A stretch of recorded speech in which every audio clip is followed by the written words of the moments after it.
Los Angeles. What a day, November 18th, 2023, will be in the history of UCLA Bruins football. The lore will always come back to this very day, talking about the day that the Bruins trounced crosstown rival USC in a 38-20 victory in a game where they held USC to 6 yards rushing. They showed up with their backs turned against the wall after losing to these two Arizona schools and just put on a masterclass display to the point where we thought it was over, man. We thought, Chip's time may be done here at UCLA. After everything that I've seen, transpire on that football field and everything going on forward, from Martin Jarman's comments today during the game that we were able to hear where he had let Chip know those are just rumors. He doesn't believe that. To Casey Wasserman saying, hey, I don't want Chip fired, to how the team performed for him today. And I've got a direct quote from the locker room, madman. Ethan Garbers coming out saying that was all for Chip. Like what we did today, that was all for Chip. Just a phenomenal day on so many different levels. And I just want to gauge your level of enthusiasm and interest. You were at the game. You were at the Collie today. Madman, does it get sweeter than this, than trouncing the crosstown rival with a Heisman Trophy quarterback? I don't think it does. No, it doesn't, Will. No, it doesn't. And I just have one question, in one statement. It's a great day to be alive and be a Bruin. And with everything that was happened over the course of this week and over the course of the last 2 weeks, we didn't know what team we would get given everything that has happened. Will, this has been a soap opera in terms of locker room disunity. You have the players tune Chip out. Is there just a complete fractionization of the team that's taken place? We're already sort of talking about other head coaches. And for this team in this particular situation, after being 6-4, after losing the opportunity to compete for a Pac-12 championship game, to come in and to play the way they played and put their best performance of the season together against the Heisman Trophy winner, against the $100 million coach, against this arch rival across town, and to do what they did in the backdrop of Casey Wasserman having to come to Chip's aid and all the things you mentioned. But Will, to me, it was all summed up in that Garbers quote, where everything that they did for Chip. And for this guy who's been through so much, and obviously he's not your traditional version of charismatic. He's not your traditional version of empathetic. He's not your traditional version of being gregarious. But my goodness, if that is not the greatest litmus test of your leadership and your engagement, when the number one booster in the ecosystem and the athletic director and all of the big power brokers are behind you, and your quarterback, who stayed with you through thick and thin over the years, comes in and says, everything we did today, we did for him. There is no way you can say this guy doesn't have leadership abilities and he doesn't have an ability to galvanize a team when given the right situation. And so I'm so happy for this team. They showed the values of what it means to be a UCLA Bruin: tenacious, gutsy. They were the underdog. They were written off, and they competed, and they believed in each other. And there was just such a beautiful moment there, Will, at the end of the game where they all huddled up together. They all came in a circle with the flag, and they ran to the faithful, the Bruin faithful, in that little sliver in the corner of the Coliseum, and they all celebrated together. And they loved being Bruins, and they loved basking in the victory. And they showed loyalty. They showed tenacity. And it was just an incredible moment and the highlight of this season. And boy, oh boy, when UCLA has it rolling like this, the sky is the limit and anything is possible. It was such an awesome day because I think, like most of us, we come into this game, two very poor showings in these last losses. And you're thinking of everything that's gone on with USC, and it's likely going to be Caleb Williams' last game in a USC Trojans uniform. And you're just going, there's no way he's going to lose. I know they've had a rough year. I know Lincoln Riley wants to solidify the fan base with a win here. We are against the ropes right now. And the comparison I gave to you over the phone today was this is like Rocky against Apollo Creed, man. Apollo Creed is wailing. And we had the toughness to fight back. And the team, we were disunified 2 weeks ago. Boy, did we get unified in a quick manner this week. It was so beautiful to watch. I want to talk about Garbers. You made some awesome points with Garbers that I think he is a guy that I'm really excited to talk about. I want to talk about Chip's future. I want to talk about all this stuff. But we have to start out with the most badass defense this UCLA school has had in so long. And, for all of USC's faults, no defense to be found whatsoever over there. They have a Heisman Trophy quarterback that's one of the best prospects we've seen in a long time. Lincoln Riley, for all of his faults and what he's done as a head coach at USC, we can all agree this guy has been an offensive innovator in the very highest degree in terms of college football. And for that defense to come out there and just out-tough, out-muscle the unity that they showed on the field, I mean, it was just – I was blown away, man. They let up 6 yards rushing today. It doesn't even make sense. 3 yards, excuse me. 3 yards, Will. That's what I was about to say. You gave USC too much credit. You doubled up the credit, I doubled it up, man. It was 3 yards rushing, Will. I mean, it was absolutely staggering what I saw. And you knew, I had a sense that this game, a few folks were asking me, what do you think is going to happen? And I said, we'll know within the first drive in terms of this team's level of engagement. And on that first drive, when they were able to stuff USC on that 4th and 1 with Austin Jones on USC side of the field, that set the tone for the entire game. Latu was all over the place and sort of demonstrated what a great player he is. 4 sacks overall for the team, 9 tackles for loss, Will, and they absolutely shut it down. I mean, it was 14-0, all given the defense. They had that stop with Austin Jones. Garbers did a terrific job kind of managing the team down the field with some scrambles, hits Harden on that T formation into the end zone, and then they forced the branch fumble, punch it in again with that beautiful play action to Habermill, and it's 14-0 before you know it. Yeah. And, Will, I thought there was a kind of a critical moment at 14-0 when Devin Kirkwood made the interception, and it looked like this thing was going to run away at the end of the first quarter. UCLA doesn't get any points on that drive. Then they come down, they miss the field goal. It becomes kind of 14-7. And you're starting to wonder, okay, is this where potentially there could be some disunification? Because the defense has played their tail off, but the offense hasn't given enough of a cushion. Does this defense sort of hang in there? And boy, oh boy, those drives, Will, at the end of the first half where Caleb is kind of driving, they get into the red zone. The 2 sacks by Latu, just getting stuffed on those perimeter bubble screens. They stuffed Rice. They stuffed Taj Washington. Marshawn Lloyd couldn't do anything. SC understood that inside the red zone, they were the weaker team. They were the softer team. UCLA completely owned the line of scrimmage. And then at the start of that second half, to have that resounding drive and the toughness of Garbers on that flip ball there, on 3rd and goal as the defender was sort of hanging on his shoulder. And then to get the scoop and score, Will, and then finish it so strongly as they did. There was kind of a garbage touchdown there at the end. This thing was 38-13 with about 3 minutes to go. This defense owned this game. Caleb Williams looked lost. He looked dazed. He looked confused. And 3 yards rushing. Marshawn Lloyd with the fumbles. They couldn't get anything going. And this, just for precedence here, this tied for USC's season low in points. The only other time that happened was against Notre Dame.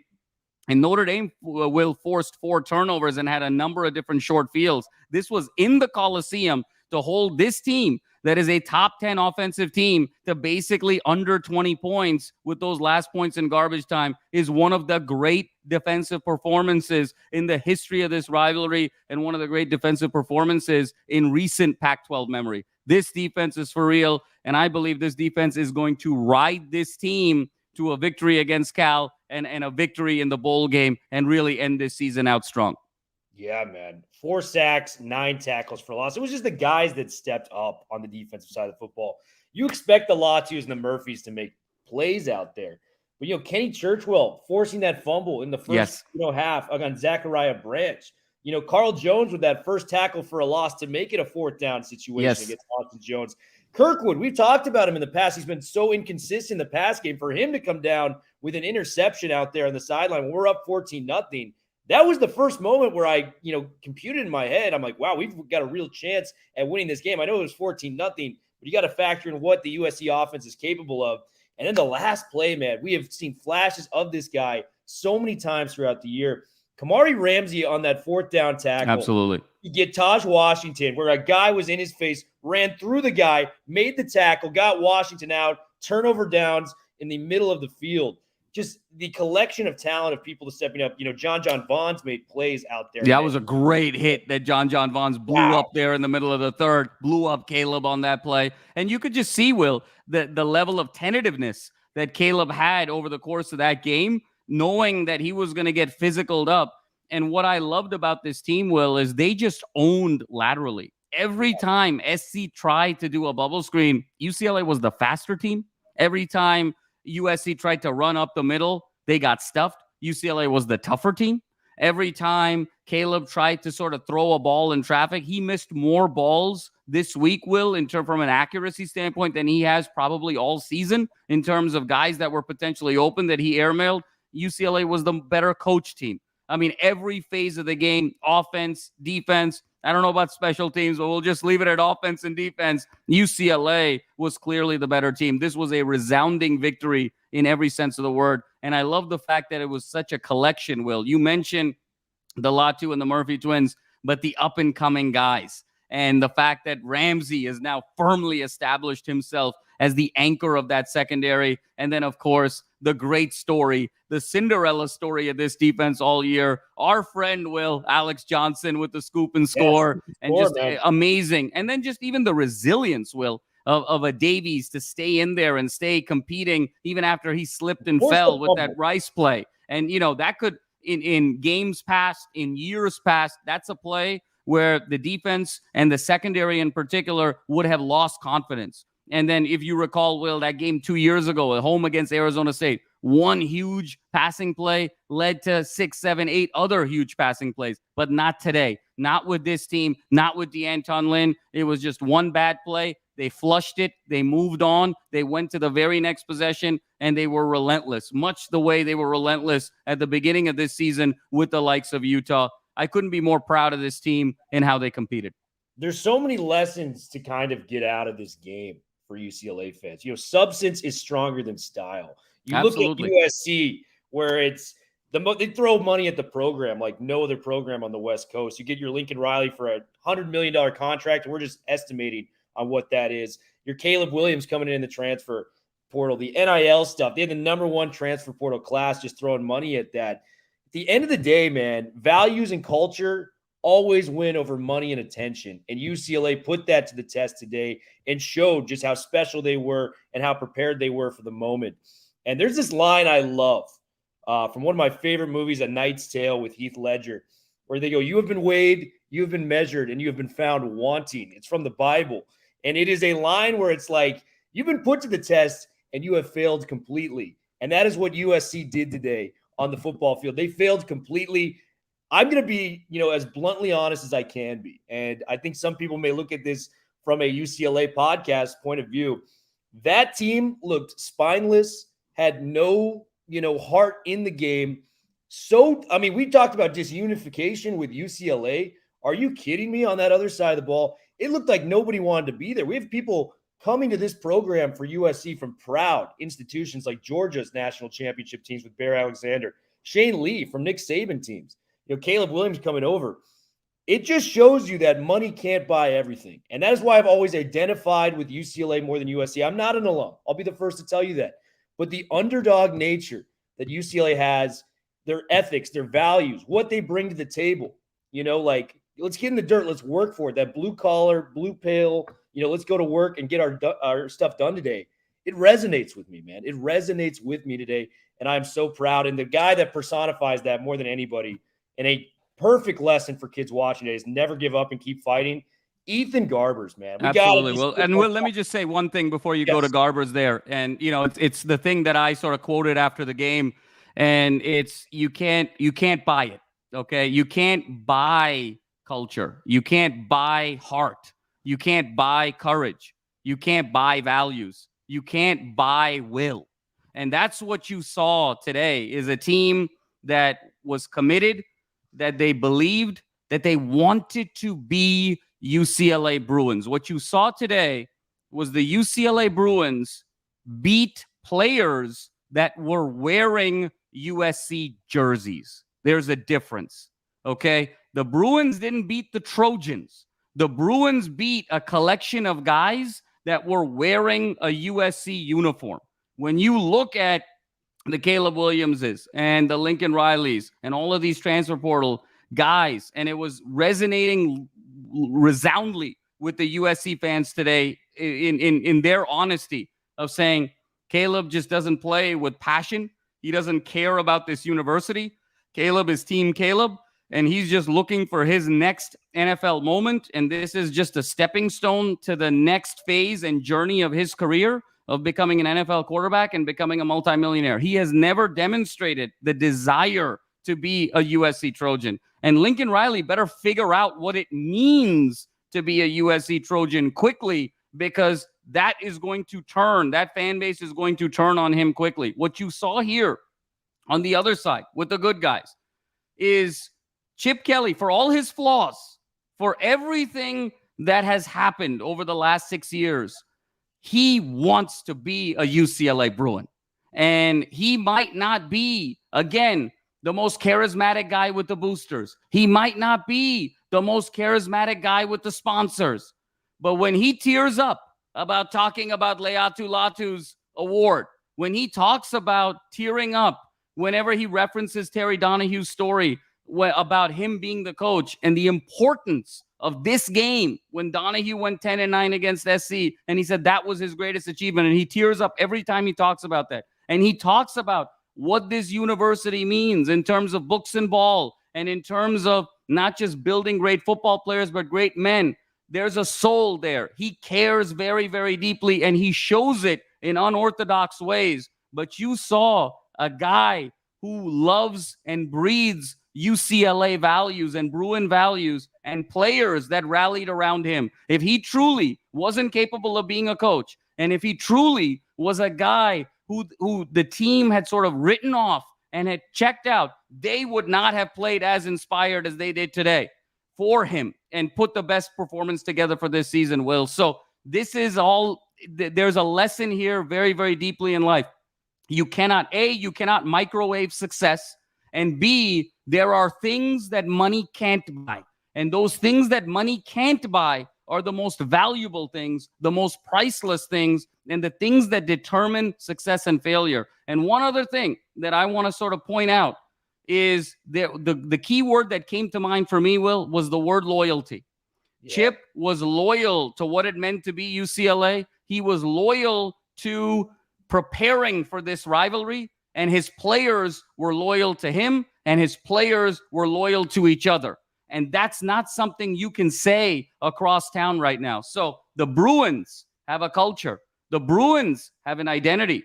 Do the Bruins have a ways to go still in terms of talent, in terms of expectations, in terms of wins? Absolutely. But they have the fundamental building blocks to be very, very successful moving forward. And that's something you cannot say about the team across town right now. It's amazing. And, I want to talk about Chip and kind of the whole process in a little bit, but we got to talk about Garbers, man. Yes. Garbers, what he did today, it makes me almost emotional thinking about just knowing this roller coaster that this kid has been on. Transferred in, didn't work at Washington, comes down to UCLA, loses the starting job to Dorian for multiple years, gets his kind of moment this year, backfires against him on that interception in the end zone on the second drive of his season against Coastal Carolina, jockeying for the job. It looks like he's getting the job back, flames out really hard 2 games later against Arizona, ankle injury. This kid had everything in his corner in today's society where people are more understanding of people switching their dream and giving up and, maybe moving on to something else. This guy stayed down for this program, came in there, busted his ass. And, when we needed him most, that ankle injury after Arizona, I thought that was a season-ending injury. It looked horrible when he's coming off the field. He couldn't even put any pressure on it. He was back practicing the next week. And just the performance he delivered. The stats don't paint the whole picture. I thought he did an excellent job of managing the game. 18 of 31, 155 yards, 3 touchdowns, 0 interceptions. No, it wasn't without flaws. He had a fumble. But, you pointed to a word that, courage. The scramble he had, in the first half on that first drive to really head first. That 13-yard run that he had to extend the drive. What an absolute, gem of a game this guy had. And just, the epitome of just don't give up, stay the course. And we don't have these wonderful moments if you quit way early along in the line. So I just want to tip my cap to Garbers and, Mr. and Mrs. Garbers. You raised a hell of a kid. Yes, you did. And you raised a heck of a young man and the quarterback of the UCLA Bruins. And we're very, very proud of him. And we're very proud that he is leading this program and this university on the football field. Will, you said it so well. To me, look at his story. I mean, he's coming, look at the place that he's left now in terms of Washington, in terms of the journey. They have arguably the Heisman Trophy winner this year. He comes to UCLA. He has to battle it out, stay behind DTR, who's an NFL quarterback. He waits his turn. He pays his dues. And now you think, okay, I've paid my dues. It's my time now. And here comes decorated 5-star prodigy Dante Moore. You lose the job. And then you get hurt in the Arizona game after you sort of go up and down in terms of confidence. You said it best, Will. We didn't think he could play again. He couldn't put any weight on it. How easy could it have been for Ethan Garbers to say, you know what, all of these things have gone against me? Maybe it's time for me to shut it down and transfer and go somewhere else for my last year where I can start fresh. It could have been so easy. And it's a thing we do in society all the time now. And it's all about the instant gratification. And he stuck it out. He bided his time. He waited his turn. He worked so hard to get back on the field. And he demonstrated an incredible courage today, Will. His scrambles were so timely. His decision-making was terrific. He found the tight ends in the middle of the field. Every time he got in trouble, he loved finding Loya on those out routes. He made the right play. And then that touchdown on 3rd and goal in that 14-10 game where the defender was hanging on his shoulder and he was about to get sacked. He finds Harden breakaway on that flip to open up that game and set the tone. I'm so proud of Ethan Garbers and his ability, Will, to understand what is needed of him in terms of this is an exceptional defense. This is an exceptional running game. All he needs to do is manage this team. Managing this team is excellence.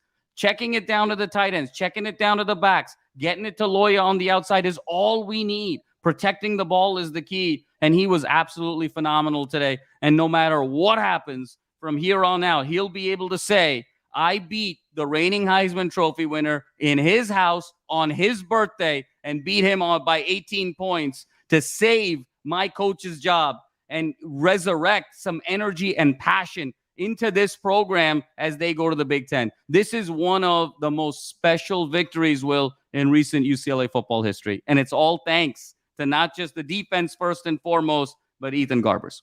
And Garbers, to his credit, man, he was masterful in the red zone where those windows are tighter. You got to put the ball in the perfect place for a lot of these. That throw he made to TJ Harden on the rollout where his knee was like this close from going down. It's one of those plays that swung the game. It absolutely swung the game. On 3rd and goal, you're looking at maybe a 4th and goal opportunity. Maybe we send out the field goal unit again that has been struggling all year long. But that touchdown made it 21-10 as opposed to maybe 17-10. 17-10. And huge difference, Will. Okay, when you talk about this Lincoln Riley offense and you talk about Caleb Williams, the difference between a 1-possession game and a 2-possession game is absolutely significant because in that situation, let's look at the scenario there. It was 14-10 at the half. UCLA lost some momentum. They were up 14-0, really had a chance to accelerate and extend. We were at 14-10, first drive of the second half. This was a 5-minute drive. And there was about 9:40 to be played in that game. You get stopped on that. It's 17-10. USC now has the ball a full 3rd quarter. Now you make that play. Now it's a 2-possession game with 9:40 to go in the 3rd quarter. And the defense knows, listen, as long as we stay aggressive and play great, we're going to have an opportunity to win this game. Because if it's only a 1-possession game, you're still worried about making the big mistake. Hey, we're 1 mistake away, just like Davey's slipping, for this being tied. And the stadium's going to go crazy. And we're going to blow a 14-0 lead. And we're going to lose all the momentum. So the ability to have a 2-possession game in that moment allowed the defense to stay aggressive and relax, knowing that they had a little bit of margin for error to be aggressive. And that's what ultimately led 3 plays later to Marshawn Lloyd's ball popping out and the scoop and score with Alex Johnson, which then made it a 3-possession game and ultimately ended things for all intents and purposes. Yeah, I mean, just The dog in Garbers came out today on just some of the plays that he was making, and UCLA fans and teammates of Ethan Garbers are forever grateful on what he was able to do today. Just an outstanding performance by that young man, and a guy that we've been waiting for all season long to kind of have his moment. I penciled him as RB1. I thought he was going to be the second best running back in the Pac-12. Lo and behold, Madman, this is when he started peaking last season. This is when he was kind of getting the steam in his engine coming out. TJ Harden had a masterful game today. 22 carries, 142 yards, a touchdown on the ground. We mentioned that touchdown catch he had in the red zone for 9 yards, two catches, 16 yards, and a touchdown. Talk to me about Harden today, because he had a career high on the ground. He was masterful. That 58-yard run was such a big run to seal the deal for us, for UCLA taking the victory at the Coliseum. Harden was outstanding today on all counts. He was outstanding, Will. No question about it. The stats also, were terrific, but they don't even do him justice, in terms of how impactful he was to this game. I thought what was very significant and why Harden went more in this game than, say, a Carson Steele, and why Chip rode Harden more, was because of the secondary and tertiary cuts that he was making. And so obviously there was zone read. He was able to make a first guy miss. And then there were all of these moments where he would make a secondary cut back inside and a tertiary cut back outside. And every carry got him an additional 2, 3, 4 yards. And so that was so critical. Steele was terrific as kind of the straight line runner. But in this game, when you're playing kind of an undisciplined defense that USC is, you actually need to be able to make those secondary and tertiary variations, because oftentimes they're going to be out of position. Oftentimes they're going to play kind of individual defensive ball. Oftentimes they're going to over pursue. So sometimes they can sort of over pursue by accident in the right place. And so being able to make those cuts was absolutely critical. And I think what I loved so much about Harden was he never fell behind the sticks. Everything was positive. Everything was 2, 3, 4 yards. That was, I think, the one detriment to him this season. There was a little bit too many rushes earlier in the year of 0 yards or negative yards. Here, he was always moving forward and then ultimately found the gap in terms of that 58-yard run. Again, another critical moment there, Will. It was 28-10. USC took a lot of clock to go down the field, made it 28-13. UCLA's defense, again, was so phenomenal in the red zone to hold them to 3, but it was still a 2-possession game with about a minute to go in the third quarter. He said, well, SC still got kind of a puncher's chance here with a 2-possession game, and Harden bust that 58-yard run to set up the field goal. And I thought Chip did a really nice job there, Will, on 3rd and 8 to run with Steele, kind of straight line, to try and make the field goal as easy as possible and push that back to a 3-possession game. But that run essentially put that game away going into the fourth quarter. Harden was phenomenal. Now, hopefully, for Harden's sake, Will, I hope he can take this positivity and turn it into momentum, not just for the end of this season, but going into the following season. Because I think he had similar momentum, Will. We talked about it, particularly that Cal game last year, and he hasn't been able to sort of resurrect that magic from the Cal game and from the bowl game. So let's hope now he's learned those lessons. Again, the word of resilience, patience, loyalty, trusting the process. Hopefully he can be now ready next year to take an even greater step. And he had moments this year. It was relying on the inability to generate consistent games. Like, he would have the big run every week, it felt like. San Diego State, Coastal Carolina, North Carolina Central. You saw in the first 3 weeks of action, it just didn't translate to the Pac-12. So TJ Harden, if he can bring what we saw today into the Big Ten moving forward, we got a dude out there that's going to be one of the better backs on the top 5 or 6 within the Big Ten next year. I got to ask you this. We saved this one for last. Yes. Chip Kelly. I think we were 2 of the last people, on the save Chip Kelly, kind of wagon, if you will. And, the last 2 weeks were the last 2 weeks. They were very tough times. Arizona game, 27-10 loss. Arizona State game, still, I don't think there's a lot of areas you can defend, and what happened in that game and how it played out. I want to say this. I think I am still in the camp where I think it would be wise for UCLA to move on. But with how the university looks at what the football program is we are a basketball school. That's just the plain and simple fact of it. What UCLA and their donors and, not their donors, but their athletic department and the university itself want. This is just my interpretation of what they want as the head coach.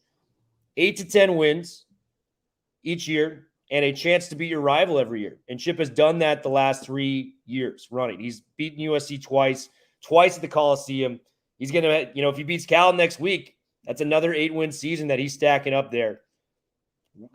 Whether that's right or wrong, whether I think that's, underperforming or overperforming in some of these circumstances, I think that's what the athletic department is. I love how the players responded today. I love what they brought to the table with Chip. I am still on that fence where I would be, looking at different areas. But I think he's going to keep his job after the comments of Wasserman, Jarman, and the resounding victory he had against USC today. Do you think Chip Kelly will be coming back after this win today against USC? Well, it's such a great question you ask. And while you were sort of talking, I think of the movie I Am Legend, because, you were the second last guy on earth and I was the last guy on earth, in terms of you were the second last guy on earth after Arizona, and I was still there. And then I was like, man, how do you defend Arizona State? I don't want to do it. It makes me very sad, but I'm going to have to sort of come off of Chip Island. And I said that. But I will say this, Will. I have, I took the life preserver off the Titanic. I have found myself swimming back to shore. Okay. And I will say that resoundingly. And we're all human. We all make mistakes. We all sort of change our minds from time to time. To me, if he beats Cal and he's in a position where he's 8-4 going to a bowl game, I think he's earned the right to come back. And I said, Will, at the start of this season, I expected this team to be 9-3 in the regular season. If you look back, obviously we talked about it. 3 games where they were going to be the underdog, that they were probably going to win one of those 3 games, and then they were going to have all the other games where they were the favorites, and they were probably going to drop one where they were a favorite. Ultimately, Will, they found a way. They were, if they can win this game, get to 8-4. It's not 9-3. But when you beat your rival as resoundingly as you did and win by 18, Chip Kelly this is 2 consecutive victories in the Coliseum. That has not been done since 1998 with Bob Toledo, and then going back to the Donahue years. When you look at, we talk about the Mora era of being kind of the golden era of UCLA football, 29 wins in 3 years. Will, if he wins next week, he's going to have 25 wins in 3 years, with an opportunity for 26 in the bowl game. And when you think about 3 of those wins recently, you're talking about last year's Heisman Trophy winner, possibly this year's Heisman Trophy winner, and a 2-time Pac-12 champion. And so for all the talk about his 6 years and the record, and I get it, and the 6-26, I get it, there's also another side of this coin. And I think if he beats Cal and wins the state championship, beating Cal, Stanford, and USC, and being California state champions, I think he has earned the right to come back for one more year to prove himself, whether or not he is the long-term solution. I believe he is the long-term solution, but he needs to be able to prove it on the field with wins and losses in a very quantifiable way. And I go back to this, Will. When you've got your number one booster, literally number one, the billionaire, Casey Wasserman, from Los Angeles royalty, Hollywood royalty, the Wasserman Football Center, the prodigal son of football royalty and UCLA royalty, defending him so strongly. When you have the athletic director defending him so strongly, when you have your starting quarterback defending him so strongly, there's got to be something there about, if everyone is so aligned to his defense, there are things I'm sure that they are seeing that even fans that are on the outside are not seeing. And so I get it. He's right on the fence. We're probably going to be back here a week from now if something goes wrong in this Cal game. But if he wins this Cal game, I think he's earned the right to come back. And I think when it comes time to recruiting, the only thing I'll say is Derek McFall was about to leave. He had a ticking clock when the talk about Chip and his firing was heating up. He was going to decommit. Dante Moore was going to decommit. Guys were going to decommit. So is he the most terrific recruiter? No. But I think there's an opportunity for him with Martin Jarman to sit down with him and say, listen, let's do a little bit more with Ken Norton Jr. Let's do a little bit more with Jerry Neuheisel. Let's do a little bit more with Deshaun Foster on the recruiting front. Let's beef that up and let you kind of people manage, game manage, and offensively manage. I think he's earned that right. When you beat the rival in the Coliseum and you shut it down and you beat the reigning Heisman Trophy winner and you beat a guy who's making $100 million a year as the highest paid coach in your sport and you beat him by 18 and every other key member of this program has your support and has your back, there's no reason the fan shouldn't have his back for at least one more season. There's one value, Will, that we pride in above all the others as UCLA Bruins, and I'm a two-time UCLA Bruin, and that is loyalty. Loyalty matters in life. And what you saw across town is you saw players that aren't loyal to their logo. They're not loyal to their school. They're not loyal to their coach. They're not loyal to each other. Chip is loyal, and the people around him are loyal to him. So as fans, let's be loyal to him for one more year. Yeah, and I think he's going to get it. All those signs, whether it was Wasserman, whether it was Jarman, whether it was the victory today and what he was able to put out there today was special. He's definitely coming back for UCLA next season. Madman, what a day November 18th was for UCLA and all of its fans. Such an honor to be able to do this with you week in and week out. Likewise, brother. Likewise. This is a day I'll never forget, just covering the team and just seeing the resounding efforts to get off the ropes and fight back when they needed it most. UCLA taking it to the Trojans at the Coliseum, 38-20. Best of luck, guys. I'm going to be doing the downward, what Ethan Garbers did in the end zone today. Yes. The fight on downward. 4+4, baby. 4+4. The 8 clap. UCLA fight. Let's go, baby. Let's talk soon, guys. Going to be a wild week with Cal in town. We'll be in touch. Go Bruins, baby. 4's up. This was a hell of a day.